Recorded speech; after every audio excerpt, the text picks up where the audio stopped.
وہ کون شخص تھا جس نے عمران خان کو بتایا کہ مرحوم ارشد شریف صاحب پر حملہ ہو سکتا ہے؟ وہ کون شخص تھا؟ ضرور اس شخص نے اگر عمران خان کو بتایا، اور اگر عمران خان اتنے سچے ہیں تو ضرور اس کو پتا ہوگا کہ کون یہ کرنے والا ہے، یا وہ شخص خود کرنے والا تھا، یا وہ خود اس پورے پلان کا ماسٹر مائنڈ تھا، یا اس کو ضرور اس نے بتایا ہوگا عمران خان کو۔ عمران خان کو نام کیوں نہیں بتاتے؟ آج بھی یہ صرف جھوٹ بول رہا ہے پرامن لانگ مارچ ہوگا، آج بھی یہ صرف جھوٹ بول رہا ہے کہ جی ہم فیض آباد جا کے فیصلہ کریں گے کہ ہم نے آگے کیا کرنا ہے، اس لیے وہاں جا کے بھی یہ انارکی پیدا کرنی ہے، وہاں جا کے بھی عمران خان نے انتشار کو ہوا دینی ہے۔ ادھر تحریک انصاف کی جانب سے انتظامیہ کو جلسے اور دھرنے کی درخواست دے دی گئی ہے۔ درخواست میں کہا گیا ہے کہ پاکستان تحریک انصاف نے 4 نومبر کو آزادی حقیقی مارچ کرنا ہے۔ سری نگر ہائی وے پر H9 اور G9 کے درمیان گراؤنڈ میں جگہ مختص کی جائے، انتظامیہ دھرنے کے لیے مناسب انتظامات اور سیکیورٹی مہیا کرے۔ اسی حوالے سے مزید بات کریں گے اسلام آباد میں اپنے نمائندے محمد اویس سے۔ اویس، یہ درخواست کس کی جانب سے کس کو دی گئی ہے؟ جی بالکل، پاکستان تحریک انصاف کے اسلام آباد کے ضلع صدر علی نواز امان کی جانب سے یہ درخواست ڈی سی اسلام آباد خان نواز میمن کو دی گئی ہے، اور اس درخواست میں یہ استدعا کی گئی ہے کہ 4 نومبر کو پاکستان تحریک انصاف لانگ مارچ کرنے جا رہی ہے۔ اس حوالے سے سری نگر ہائی وے پر G9 اور H9 کے درمیان جو گراؤنڈ ہے وہ جگہ فراہم کی جائے، نہ صرف وہ جگہ مختص کی جائے بلکہ حقیقی مارچ کی، کیونکہ قیادت جو ہے وہ چیئرمین تحریک انصاف عمران خان کر رہے ہیں۔ اس حوالے سے تمام تر سیکیورٹی میئرز کو اڈاپٹ کیا جائے، تمام تر سیکیورٹی فراہم کی جائے اور تمام تر جو انتظامات ہیں وہ مکمل کیے جائیں۔ لیکن انتظامیہ کی جانب سے ابھی ہمارے ذرائع یہ دعویٰ کر رہے ہیں کہ درخواست تو موصول کر لی گئی ہے، لیکن ابھی حتمی فیصلہ نہیں کیا گیا کہ پاکستان تحریک انصاف کو آزادی مارچ کے لیے جگہ فراہم کی جانی ہے یا نہیں، کیونکہ درخواست میں یہ بھی کہا گیا ہے، حوالہ دیا گیا ہے کہ سپریم کورٹ کی ڈائریکشنز ہیں کہ سری نگر ہائی وے یا کوئی بھی روڈ بلاک نہیں کی جا سکتی، H9 اور G9 کے درمیان جو گراؤنڈ ہے وہ فراہم کیا جائے۔ لیکن ابھی انتظامیہ کی جانب سے TOR طے کیے جانے باقی ہیں، SOPs طے کیے جانے باقی ہیں، جس پر ایفیڈیوٹ ممکنہ امکان ہے کہ پاکستان تحریک انصاف سے ایفیڈیوٹ بھی مانگ لیا جائے۔ بہت شکریہ اویس صاحب کا۔ 25 مئی کو سبق سکھانے کا برملا اعتراف کرتا ہوں، 28 اکتوبر کو رانا ثناء اللہ سبق سیکھیں گے۔ فیض الحسن چوہان کی میڈیا سے گفتگو، کہا رانا ثناء اللہ اگر آپ نے ہیلی کاپٹر یا جہاز سے بھاگنا ہے تو بھاگ جائیں، آپ کو سبق سکھائیں گے۔ 28 تاریخ کو شہباز شریف بھی سبق سیکھیں گے۔ ہر رات عید شب رات نہیں ہوتی، 50,000 لوگ آ گئے تو دنیا کی کوئی طاقت راستہ نہیں روک سکتی۔ جمعہ کے روز پی ٹی آئی کے لانگ مارچ کے لیے تیاریاں آخری مراحل میں داخل ہو گئی ہیں۔ P T I chairman Imran Khan کے لیے 40 فٹ کا کنٹینر سہولیات کے ساتھ آراستہ کر دیا گیا ہے۔ اسی حوالے سے مزید جانیں گے اپنی نمائندہ رضوانہ شیخ سے۔ رضوانہ، آگاہ کیجیے گا۔ جی بالکل، ابھی میں کنٹینر کے اندر موجود ہوں جو جمعے کے روز اسلام آباد لانگ مارچ کے لیے پاکستان تحریک انصاف کے چیئرمین عمران خان کی قیادت میں اسلام آباد کے لیے بھی روانہ ہوگا۔ اس میں کیا انتظامات کیے گئے ہیں، کیا سہولیات کی گئی ہیں، ابھی میرے ساتھ پی ٹی آئی کے جوائنٹ سیکرٹری چودھری وسیم اختر موجود ہیں، ان سے ہی جان لیتے ہیں۔ جی بتائیے گا۔ جی بسم اللہ الرحمن الرحیم۔ جی اس کنٹینر میں جتنی بھی میکسیمم سیکیورٹی کی سہولیات ہیں وہ میسر ہیں۔ CCTV cameras, T V, wi fi, generators 2 لگائے ہوئے ہیں، ساؤنڈ سسٹم 2 لگائے ہوئے ہیں، پانی کا، واش روم کا انتظام، مائکرو فریج، تو جتنی بھی میکسیمم ضروریات ہیں کہ کہیں مطلب کہ ہمیں 8-10 دن راستے میں لگ سکتے ہیں، وہاں جا کے رکنا پڑ سکتا ہے، تو وہ ساری فیسلٹیز اس میں موجود ہیں۔ اور اسی کے ساتھ کا ایک اور کنٹینر بھی ہے، 2 کنٹینر ساتھ ساتھ چلیں گے۔ بیک اپ کے لیے بھی ہم نے کنٹینر رکھا ہوا ہے، کنٹینر میں بھی آگے بیک اپ رکھا ہوا ہے، تو انشاءاللہ پوری تیاری ہے ہماری، جمعے کے روز نکلیں گے خان صاحب کے ساتھ۔ جی بالکل، جیسا آپ نے جانا، ان کا یہ کہنا ہے کہ پی ٹی آئی جو ہے اسلام آباد میں اپنا پاور شو دکھائے گی، تمام تر چیزوں کا بیک اپ بھی رکھا گیا ہے۔ جب اسلام آباد کے پہنچ کر عمران خان جو ہے وہ خطاب کریں گے، اس پہ کھڑے ہو کے 100 لوگ بھی جمع ہوں گے، اور ان کا جوائنٹ سیکرٹری کا یہی کہنا ہے کہ جس مقصد کے لیے جا رہے ہیں وہ پورا کر کے ہی لوٹیں گے، اور اپنے جو ہے وہ قائد کے کال پر ہی نکلیں، اور اس کی تیاریاں بھی مکمل کی جا چکی ہیں۔ جی بہت شکریہ رضوانہ شیخ آپ کا۔ ادھر سینئر صحافی ارشد شریف کا پمس اسپتال اسلام آباد میں اس وقت پوسٹ مارٹم جاری ہے۔ ڈاکٹرز کی 8 رکنی ٹیم لاش کا پوسٹ مارٹم کر رہی ہے۔ ڈاکٹر فرخ کمال کی سربراہی میں 8 رکنی میڈیکل ٹیم تشکیل دی گئی تھی۔ اسی حوالے سے مزید بات کریں گے اسلام آباد میں اپنی نمائندہ آمنہ جنجوا سے۔ آمنہ، بتائیے گا کہ پوسٹ مارٹم تو شروع ہو چکا ہے، کب تک امکان ہے کہ پوسٹ مارٹم مکمل ہو جائے گا، اور اس کی رپورٹ کب تک مکمل ہوگی؟ آمنہ جی بالکل، میں آپ کو بتا چلوں کہ سینئر صحافی ارشد شریف جو ہیں وہ قتل کے بعد جب وہ کل یہاں پہنچے تو ان کے اہل خانہ کے مطالبے پر یہاں پمس میں ان کا پوسٹ مارٹم کیا جا رہا تھا، جو ابھی بالکل مکمل ہوا ہے، اور یہاں سے ایمبولینس میں یہاں سے ان کی باڈی لے کے جا چکے ہیں۔ ایک ایمبولینس ابھی نکلی ہے جو ان کی باڈی لے کے گئی ہے، اور سی ٹی اسکین اور ایکس رے کے لیے بتایا جا رہا ہے کہ ان کی باڈی وہ یہاں سے منتقل کی جا رہی ہے۔ آپ کو بتا چلوں کہ اس سے پہلے قائد اعظم انٹرنیشنل ہاسپٹل میں ان کی ڈیڈ باڈی لے کے گئے تھے، جس کے بعد وہ پمس میں ان کو پوسٹ مارٹم کے لیے لایا گیا تھا، اور پمس میں ان کا پوسٹ مارٹم کیا گیا ہے۔ 8 رکنی ڈاکٹرز کی ٹیم نے ان کا پوسٹ مارٹم کیا ہے، اور ڈاکٹرز کے مطابق جو اس کی پوسٹ مارٹم کی رپورٹ ہے وہ 24 گھنٹوں کے اندر وہ آئے گی۔ جی بہت شکریہ آمنہ جنجو آپ کا۔ اب آپ کو بتائیں کہ وزارت داخلہ نے سینئر صحافی ارشد شریف کے قتل کی تحقیقات کے لیے اعلیٰ سطحی کمیٹی تشکیل دی ہے۔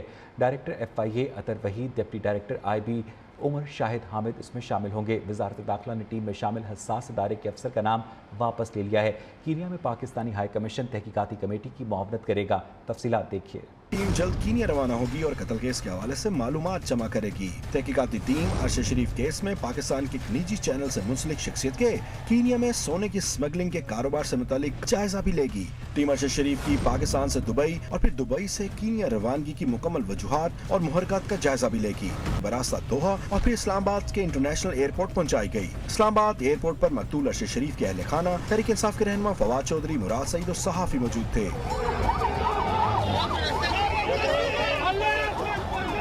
ارشد شریف کی نماز جنازہ کل دوپہر 2 بجے فیصل مسجد اسلام آباد میں ادا کی جائے گی، جبکہ تدفین اسلام آباد کے H11 قبرستان میں کی جائے گی۔ آیا بولیٹن میں وقت ہوا ایک بریک کا۔ آپ کو بتائیں کہ پاکستان میں فن پہلوانی حکومتی عدم توجہی کے باعث دم توڑنے لگا ہے۔ فنڈنگ کی قلت، کوئی سہولت بھی نہیں، حکومتی سرپرستی نہ ہونے کی وجہ سے نامور پہلوان بھی پریشان ہیں۔ فری سٹائل کشتی میں بھی پاکستان پیچھے جانے لگا ہے۔ گجرانوالہ کے پہلوانوں کے تحفظات ہیں تو مردان سے تعلق رکھنے والے پاکستان کے ہیوی ویٹ ریسلر خان بابا بھی شکوے کر رہے ہیں۔ اسی ساری صورتحال پر ہم بات کریں گے۔ سب سے پہلے ہم رخ کریں گے گجرانوالہ کا، اس کے بعد ہم مردان جائیں گے اور پھر ہم بات کریں گے ریسلنگ ٹیم کے کوچ کے ساتھ بھی۔ سب سے پہلے ہم رخ کریں گے گجرانوالہ کا، جہاں پر موجود ہے ہمارے نمائندے شفقت عمران۔ شفقت عمران، بتائیے گا کیا صورتحال ہے گجرانوالہ کے اکھاڑوں کی، پہلوانوں کا کیا کہنا ہے؟ جی بہت شکریہ۔ جس طرح آپ جانتے ہیں کہ گجرانوالہ پہلوانی کے حوالے سے سر فہرست ہے۔ پہلوانی کا کوئی بھی ایونٹ ہو، چاہے کامن ویلتھ گیم ہو یا ایشین چیمپئن ہو یا کوئی نیشنل چیمپئن شپ ہو، تو گجرانوالہ کے پہلوان سر فہرست ہوتے ہیں۔ اصل میں ہم جس ایشو پہ بات کرنا چاہتے ہیں وہ بہت اہم ہے، وہ اس لیے کہ ان اکھاڑوں کو حکومتی سرپرستی نہ ہونے کے برابر ہے۔ یہی وجہ ہے کہ ہمارا جو مخالف حریف ہے بھارتی، جو ان کے پہلوان جو ہیں ہم سے بہت زیادہ ٹیلنٹ میں ہیں۔ آئیے چلتے ہیں ان پہلوانوں کی زبانی جانتے ہیں۔ بہت شکریہ جانی، آپ نے ہمیں ٹائم دیا۔ آپ حال ہی میں جو ہے وہ کامن ویلتھ گیم میں کھیلنے گئے تھے، کیا وجہ ہے کہ ہمارے لڑکے جو ہیں وہ اولمپک کوالیفائی نہیں کر پاتے؟ بسم اللہ الرحمن الرحیم۔ سب سے پہلے تو آپ نے بھارت کی بات کی، وہاں جو بجٹ ہے خاص طور پر ریسلنگ کے لیے وہ 25 کروڑ پہ ہے، یعنی کہ پاکستانی 50 سے 55 کروڑ پہ بنتا ہے سالانہ ان کا بجٹ، تو ہمارا بجٹ صرف 10 سے 15 لاکھ ہے، تو یہ بڑی زیادہ فرق ہے۔ تو اس کے علاوہ حکومتی سرپرستی جو ہے اس میں بہت کم ہے۔ اگر حکومتی سرپرستی ہو، پراپر کیمپس اور یہ انٹرنیشنل ٹریننگز ملے تو انشاءاللہ تعالیٰ پاکستانی کے جو ریسلر ہیں انشاءاللہ کوالیفائی بھی کریں گے اور اولمپک میں میڈل بھی لائیں گے۔ اب انڈین ہے وہ 6 مہینے امریکہ ٹریننگ کرتے ہیں، 2 مہینے قزاقستان، 2 مہینے ادھر، ان کا سال کا پورا کا کیمپ جو ہے نا وہ انٹرنیشنل ٹریننگ ہے۔ اولمپئن کے ساتھ وہ ٹریننگ کرتے ہیں، اولمپئن کے ساتھ وہ اپنا زور کرتے ہیں، ٹیکنیک کرتے ہیں، تو اس سے بہت زیادہ فرق پڑتا ہے۔ یہی وجہ ہے کہ آج تک انڈیا جو ہے وہ اولمپک تک پہنچ گیا اور ہم ابھی کامن ویلتھ تک ہیں۔ اچھا، آپ نے پہلوانوں کی بات سنی، ان کی زبان پر ایک ہی شکوہ ہے، ان کا کہنا ہے کہ بھارتی جو حکومت ہے، جو ان کے مد مقابل ہیں، جو ان کے مخالف حریف ہیں، وہ بھارت کے جو پہلوان، ان کا بجٹ جو ہے حکومتی سطح پر ان سے 4 گنا زیادہ ہے۔ ان پہلوانوں کی یہی استدعا ہے کہ حکومت سرپرستی کرے، تو وہ دن دور نہیں کہ جب ہمارے پہلوان اولمپک میں اپنا نام کمائیں گے اور اولمپک میڈل لے کر پاکستان کا نام روشن کریں گے۔ جی